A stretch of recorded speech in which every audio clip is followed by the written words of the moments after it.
pool of savings has grown to $1.9 trillion, an enormous amount of money. Your report, though, suggests this is a system that's enriching banks and fund managers to the detriment of all the rest of us who still struggle to put enough in super to ensure an adequate income on retirement. And the fees remain too high. In your view, is the system broken? No, the system is not as competitive as it should be, particularly for a system that professes to offer choice. And 120 basis points of cost, it's on average, of course, that is very high cost to absorb during a lifetime of build-up of superannuation.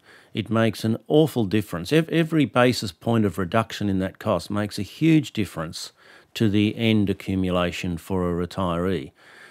So we've indicated we think that's too high. We think it should come down, and we've made recommendations to see that it does. The Treasurer has indicated he's interested in moving on these reforms, and he's interested clearly in one of them.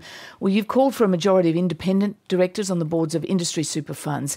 Is this about reducing the influence of the unions, and is there evidence, what evidence is there, that industry funds are performing worse than the retail funds?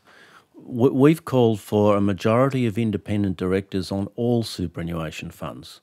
Our look at international research suggests that high-quality governance in superannuation funds can add to returns by at least 1 percentage point per annum. That is very, very high.